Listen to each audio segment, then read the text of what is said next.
বিদেশ থেকে ভিডিও জমাই যায় রে, ভিডিওর গাড়ি চালাই যায়।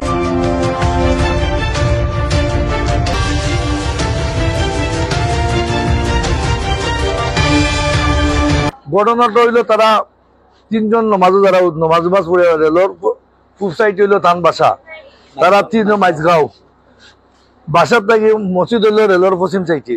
নমাজত দুইজন গেছেন কি রেল ভাড়া গেছেন কি আর টান দিয়ে বাতাসে টানিয়া নিছে, আল্লাহর হুকুম।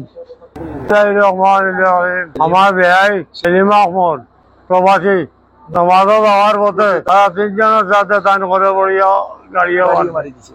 বিসমিল্লাহির রহমানির রহিম। আমি মুরাদ আহমদ মুরাদ, পৌর বিএনপি সাবেক সাংগঠনিক। আমি মুরাদ আহমদ মুরাদর টাইম সম্বন্ধিক, আমার টাইম হইল 3 নম্বর সম্বন্ধিক। তারা 6 ভাই 3 বোন। আমার পরিবারও সবর ছোট, শারমিন আক্তার শিউলি, তারা 3 বোন। আর আমার শ্বশুর ব্রাহ্মণবাজার ইউনিয়নের দীর্ঘদিনের মেম্বার, 27 বছর মেম্বারি করছেন। মরহুম হাজি আব্দুল সালমিয়া মেম্বার, তার ছেলে সেলিম আহমদ। ঘটনাটা হইলো তারা তিনজন নমাজ পড়ে রেলর পূব সাইড হইলো থান বাসা, তারা তিনজন মাইজগাঁও বাসার থেকে মসজিদ হইলো রেলর পশ্চিম সাইডে। নমাজত দুইজন গেছেন কি রেল ভাড়া গেছেন কি আর টান দিয়ে বাতাসে টানিয়া নিছে, আল্লাহর হুকুম। এই মোড়টা কাল্পনিক, আমি ওখানে তো পলাইতাম পারি না। উনার বাদে আমার বাচ্চা তো মুখোদার না। আমরা বহু তো আমরা বিকালে 4টার সময় ভাত খাই, আমার পরিবার সহ বাচ্চা খানিও খাইছি না। এই মর্মান্তক মৃত্যুর লাগিয়া সবর কাছে দোয়া চাই, আর সব প্রবাসীর কাছে দোয়া তাই না। প্রবাসী শোনা হইল 11টার সময়, সকাল 11টার সময় রাজাপুর গুরুস্থানের সব দোয়া চাই আর এবং উপস্থিত থাকার জন্য আমার সালাম। আমার হৌর লোকে মানুষের সেবা করছেন দীর্ঘদিন এবং সেবাকারী তাই মানুষের উপকার করেন। আমার হৌরে সেলিম ভাইও মানুষের উপকার করে। প্রবাসও আরো 2 ভাই স্পেন, আর এখনো সৌদিত রয়েছেন। 3 জন বাইরে আর 3 জন দেশও আছেন ভাই আইন। আসসালামু আলাইকুম। আর জনজাত আপনারা শরীরগঞ্জ। আসসালামু আলাইকুম রহমতুল্লাহি বারাকাতু। প্রিয় শ্রোতা ও দর্শক, আমি ফেঞ্চুগঞ্জ মোহাম্মদ হিজুলপুর মাদ্রাসার পরিচালকের দায়িত্বে রয়েছি। আমার নাম আবু সাইদ মোহাম্মদ সেলিম। আমরা এই মুহূর্তে কুলাউড়া রাজাপুরে আমরা অবস্থান করছি। তো আপনারা অবশ্যই অবগত আছেন যে আজকে বিকাল 5টার দিকে জনাব সেলিম সাহেব, উনি বিয়ালিবাজার মাইজগাঁও বিয়ালিবাজারের মধ্যখানে ওনার বাসা। ওনার একটা ছেলে এমাদুর রহমান, হাফিজ এমাদুর রহমান, সে আমাদের ফেঞ্চুগঞ্জ মোহাম্মদ হিফজুল কোরআন মাদ্রাসায় পড়াশোনা করে। ওই সুবাদেই তাদের বাসা ওখানে। তো তিনি বিদেশ থেকে আসার সপ্তাহখানেক হয়েছে। উনি আমার জানা মতো চিকিৎসার জন্য ওখানে আসছেন। দুর্ভাগ্যবশত উনি সৌদি আরবে একটা অ্যাক্সিডেন্ট করেছেন। অ্যাক্সিডেন্ট করার পর থেকে ওনার চিকিৎসার প্রয়োজন ছিল, তো চিকিৎসার সুবাদেই তিনি বাড়িতে আসছিলেন। তো আসার পরে আজকে বিকেল 5টার দিকে ওনার বাসার থেকে তিনি আসরের নামাজে যাচ্ছেন। এই পুরানগাঁও জামে মসজিদে তিনি রেল ক্রস করে মানে মসজিদে যাওয়ার পথে তার হাতে তসবি ছিল। অজু করে তিনি নামাজের প্রস্তুতি নিয়ে তিনি মসজিদে যাচ্ছিলেন। ঠিক ওই মুহূর্তে আসলে আল্লাহর হুকুম ছিল বা তার এখানে মৃত্যুর হওয়ার আসলে হুকুম ছিল, ওই জন্যই তিনি বলতেই পারেন না।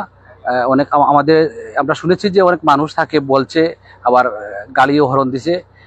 পারাবত এক্সপ্রেস এর মুখোমুখি হয়ে তিনি আসলে বলতেই পারেন না যে হঠাৎ করে গাড়িটা তাকে ধাক্কা দিচ্ছে এবং তিনি মৃত্যুর কোলে ডলে পড়েন। তো যাই হোক, উনি আমাদের জানা মতো তিনি খুব ভালো মানুষ ছিলেন, সদালাপি ছিলেন। এবং আমি যা তথ্য জেনেছি ওনার ব্যাপারে, তার ব্যবহার আচার আচরণ এত সুন্দর মাধুর্যপূর্ণ ছিল যে ছোট্ট দেরকেও তিনি মানে সুন্দর করে জি আপনি করে কথা বলতেন। তার ব্যবহারে আসলে সবাই তার মুগ্ধ এবং সবাই সন্তুষ্ট। তো ওনার একটা ছেলে, সেও অত্যন্ত নিবেদিত প্রাণ। আমাদের প্রতিষ্ঠানে সে পড়াশোনা করছে, পাশাপাশি প্রতিষ্ঠানের যে কোনো প্রয়োজনে যে কোনো সময় তাকে বললে সে ঝাঁপিয়ে পড়ে কাজ করার জন্য। আমরা সবাই তাকে ভালোবাসি, শিক্ষক শিক্ষার্থীরা তাকে অত্যন্ত ভালোবাসেন। পড়াশোনা করছে। আমরা ওনার জন্য প্রাণ ভরে দোয়া করি, আল্লাহ যেন ওনাকে ক্ষমা করে দেন এবং নাজাত দান করেন এবং জান্নাতুল ফেরদাউস নসিব করেন।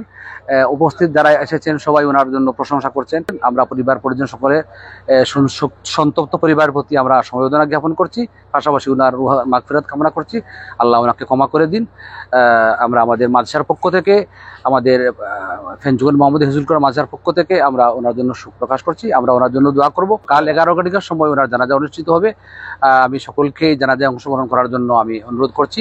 আমাদের প্রতিষ্ঠানে আমাদের ফেঞ্চুগঞ্জ মোহাম্মদ হিজুল কোরআন মাদ্রাসায় আমাদের শিক্ষার্থীরা যারা রয়েছে আমরা সবাইকে কিন্তু খুব ভালোবাসি এবং সবাইকে সুশিক্ষা দেওয়ার জন্য চেষ্টা করি। এমাদুর রহমানের বাবা ওনার অভিভাবক ছিলেন, উনি দুনিয়া ছেড়ে চলে গেছেন। আমরা এখন তার অভিভাবকত্ব আমরা আমাদের প্রতিষ্ঠান, আমাদের শিক্ষক মণ্ডলী গ্রহণ করব। তার পড়াশোনার শেষ পর্যন্ত আমরা এই দায়িত্ব গ্রহণ করব। তার যেখানে যা প্রয়োজন হবে ইনশাল্লাহ আমাদের পক্ষ থেকে আমরা তাকে সাপোর্ট এবং সমর্থন দিয়ে যাব। আসসালামু আলাইকুম রহমতুল্লাহি ওয়া বারাকাতুহু। আমি ফেঞ্চুগঞ্জ মোহাম্মদিয়া হিজুল কোরআন মাদ্রাসার শিক্ষক। আমি এখানে সহকারী শিক্ষক হিসাবে আছি। তো আজকে আমরা মোহাম্মদ ইমাদুর রহমান আমাদের প্রতিষ্ঠানের শিক্ষার্থী, হঠাৎ ওর বাবা ট্রেন অ্যাক্সিডেন্টে নিহত হয়েছেন। তো আমি এই বিকালে হঠাৎ করে ওর বাড়ি থেকে কল এসেছে আমার কাছে। আমি তাড়াতাড়ি গেছি, গিয়ে মোটামুটি মানে আমাদের প্রতিষ্ঠানের পক্ষ থেকে মানে যতটুকু প্রাথমিকভাবে যা করার আমরা দেখছি, ওর খোঁজ নিয়েছি। ও আসলে খুব ভালো একজন মেধাবী শিক্ষার্থী এবং আমরা আসলে একজন ওর বাবা প্রবাসে থাকেন। আমরা আসলে একজন রেমিটেন্স যোদ্ধাকে হারিয়েছি। আর ইমাদুর রহমান অনেক মেধাবী শিক্ষার্থী। ইনশাল্লাহ আমরা প্রতিষ্ঠান থেকে আশ্বস্ত করতেছি যে ইমাদুর রহমানের এই পড়ালেখার পাশে যতটুকু সাপোর্ট সহযোগিতা লাগবে ইনশাল্লাহ আমরা চেষ্টা চালিয়ে যাব। মোহাম্মদ শাহেদ আহমদ, আমি ইমাদুর রহমানের ক্লাস টিচার। ফেঞ্চুগঞ্জ মোহাম্মদিয়া হিফজুল কোরআন মাদ্রাসায় আমি সহকারী শিক্ষক হিসাবে দায়িত্ব পালন করছি। ইমাদুর রহমান আমার গ্রুপে আছে, আমি তার ক্লাস টিচার। সে অনেক ভালো ছাত্র, ভালো পড়ালেখা করছে। আর তার অভিভাবকরা সচেতন। তার বাবার সাথে আমার আগে তেমন বেশি কথা হয়নি, কিন্তু আজকে সকালে উনি আমাকে ফোন দিয়েছিলেন, তার পড়ালেখার বিষয়ে খোঁজখবর নিয়েছেন এবং গতকালকে যে অনুপস্থিত ছিল সে বিষয়টির জন্য তিনি দুঃখ প্রকাশ করেছেন। আর তার বাবা তো একজন রেমিটেন্স যোদ্ধা ছিল। তো আমরা বাংলাদেশ একজন রেমিটেন্স যোদ্ধাকে হারিয়েছি। আমরা সবাই দোয়া করি আল্লাহ যেন ওনাকে মাফ করে দেন এবং আমরা শিক্ষা প্রতিষ্ঠান থেকে তার পাশে থাকবো এবং সর্বাত্মক চেষ্টা করব সে যেন তার বাবার অভাব বুঝতে না পারে এবং আমরা আমাদের অবস্থান থেকে তাদেরকে সর্বোচ্চ সহযোগিতা করব। আসসালামু আলাইকুম।